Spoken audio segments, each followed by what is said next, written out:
ये क्या हुआ कैसे हुआ कब हुआ। ल साथीहरू मैले आलुको चिप्स बनाउन लाएँ। युट्युबमा एउटा देखेको थिएँ, राम्रो म पनि त्यस्तै बनाउँछु भनेर कसेँ। सोचे जस्तो केही हुँदैन, के सोचेको के भयो, खालि यस्तै हुन्छ, यस्तै हुन्छ। मिठो बनाउँछु भनेको यहाँ तार्दैछु, यहाँ फ्राई गर्दैछु। कस्तो बन्छ कि घरिघरि होला होला जस्तो नि भएछ।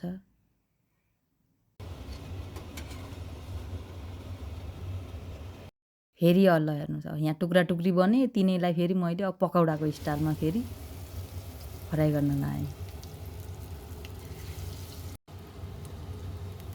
ल सोचेको त अर्कै थियो, तर भयो यस्तो। जे भए पनि छताका आलु खन्दाखेरि देखाएको थियो। अनि कतिजना साथीहरूले भन्नुभएको थियो पकाएको नि देखाउनु न भनेर, अनि यसो देखाएँ। ल खाँदाखेरि मिठै होला जस्तो चाहिँ देखिएको छ।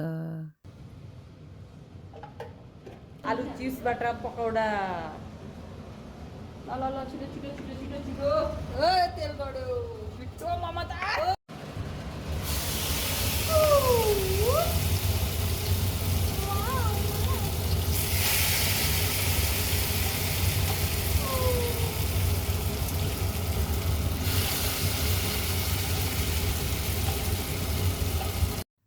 एक थोक भइदियो, त्यही पनि अब फाल्नु भएन, माया लाग्यो। अनि गाइस बनाउन खोजेको के थियो बन्यो के, यस्तो छ जिन्दगी। त्यही पनि खाइदिमै कस्तो छ।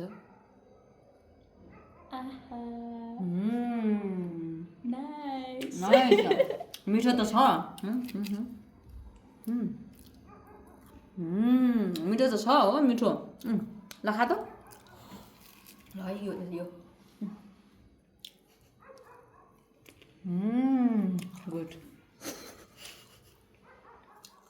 उसले आफै बनाएर आफै गुड भएन कि, हामीले खानु। ल ल ल अब तैँले अब ममता कस्तो कस्तो भएछ पहिला टेस्ट गर्नु दिनु है। Wow nice.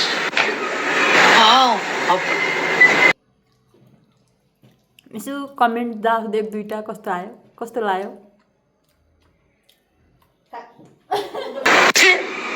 ఎందుకని यस बटुको ఎందుకని बटुक्ता उसलाई टेस्ट नै थाहा छैन कि खासमा त्यो। ममता सही बता, मिठो छ कि छैन? मिठो छ कि एकदम मिठो छ। बिल्ला हान्न खोज्यो भने उसले मम्मीले यहाँ यो राम्रो बनाएको पच्दैन नि त। एक्सपेक्टेसन भर्सेस रियालिटी छ, रियालिटी भर्सेस एक्सपेक्टेसन।